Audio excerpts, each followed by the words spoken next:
The Musicians of Bremen by the Brothers Grimm. An honest farmer once had an ass that had been a faithful servant to him for a great many years.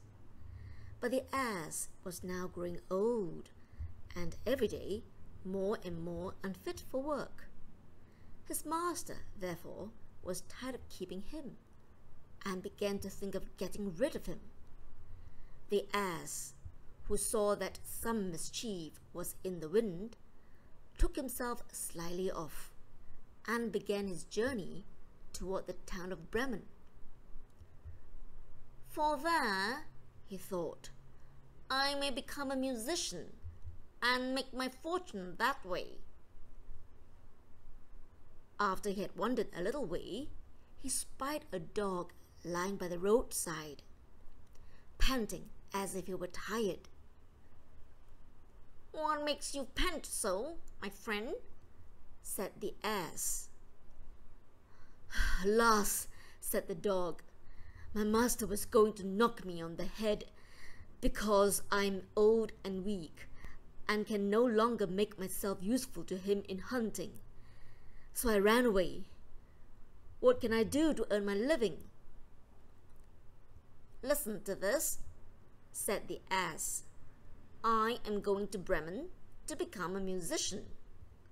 Suppose you come with me, and try what you can do in the same way?" The dog said he was willing, and they jogged on together. They had not gone far before they saw a cat sitting in the middle of the road, looking most downcast. "Hello there, my good lady," said the ass. "What's the matter with you? You look quite out of spirits." "Ah me," said the cat. "How can one be in good spirits when one's life is in danger? Because I'm beginning to grow old, and had rather lie at my ease by the fire than run about the house after mice. My mistress caught me by the scruff of the neck and was going to drown me. Though I've been lucky enough to get away from her, I do not know what is to become of me." "Oh," said the ass, "by all means come with us to Bremen. You are a good night singer, and may make your fortune as a musician." The cat was pleased with the thought, and joined the party.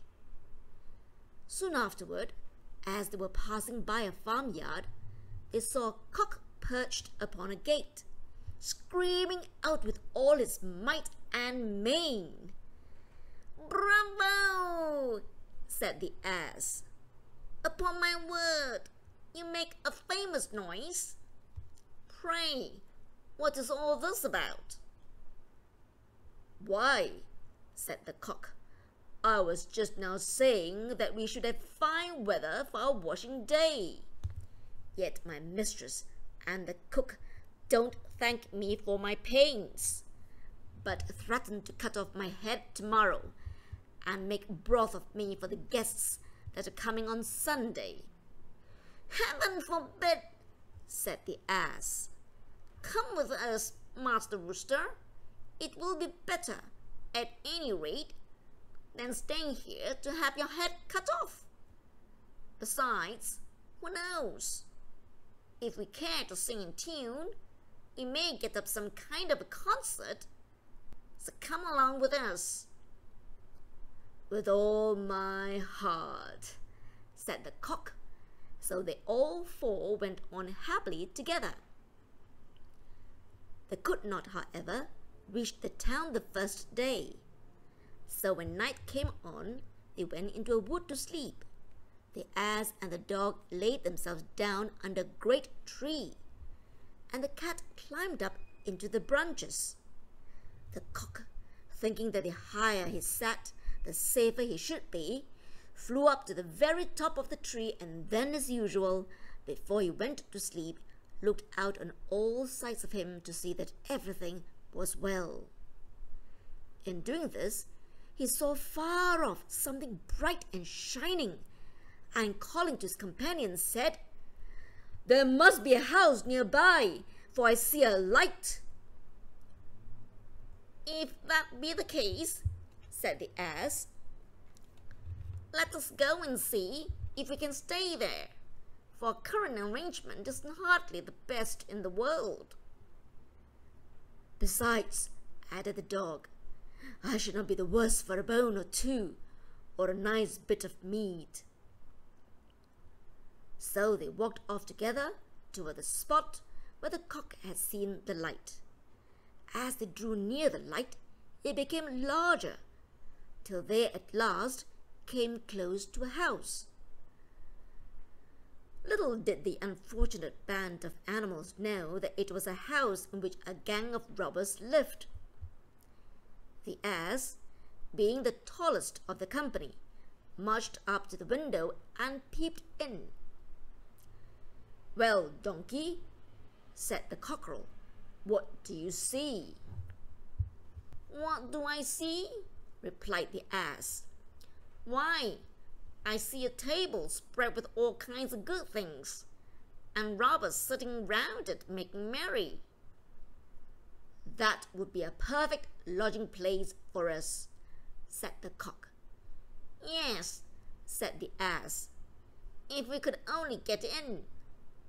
So they put their heads together and thought hard about how they might be able to get the robbers out, and at last they hit upon a plan. The ass placed himself upright on his hind legs, with his 4 feet resting against the window. The dog got upon his back, the cat scrambled up to the dog's shoulders, and the cock flew up and sat upon the cat's head. When all was ready, a signal was given, and they began their music. The ass brayed, the dog barked, the cat mewed, and the cock screamed. Then they all broke through the window at once and came tumbling into the room amongst the broken glass with a most hideous clatter. The robbers, who had been not a little frightened by the opening concert, had now no doubt that some frightful hobgoblin had broken in upon them and scampered away as fast as it could. Once the coast was clear, our animals sat down and gobbled up what the robbers had left with eagerness. As soon as they had satisfied themselves, they put out the lights, and each once more sought out a resting place to his own liking. The donkey laid himself down upon a heap of straw in the yard. The dog stretched himself upon a mat behind the door. The cat curled up on the hearth before the warm ashes, and the cock perched upon a beam on the top of the house. They were all tired with their journey, and soon fell asleep. About midnight, when the robbers saw from afar that the lights were out and all seemed quiet, they began to think that they had been in too great a hurry to run away. One of them went to see what was going on. Finding everything still, he marched into the kitchen and groped about till he found a match to light a candle. Then, spying the glittering fiery eyes of the cat, he mistook them for live coals and held the match to them to light it. The cat, not understanding this joke, sprang at his face and scratched at him. This frightened the robber dreadfully, and away he ran to the back door. There the dog jumped up and bit him on the leg, and as he was crossing over the yard, the ass kicked him, and the cock, who had been awakened by the noise, crowed with all his might. At this, the robber ran back as fast as he could to his comrades, and told the captain how a horrid witch had got into the house, and spat at him and scratched his face with her long bony fingers, how a man with a knife in his hand had hid himself behind the door and stabbed him in the leg, how a black monster stood in the yard and struck him with a club, and how the devil had sat upon the top of the house and cried, "Throw the rascal up here!" After this, the robbers never dared to go back to the house. The musicians were so pleased with their quarters that they took up their home there. And there they are, I dare say, to this very day.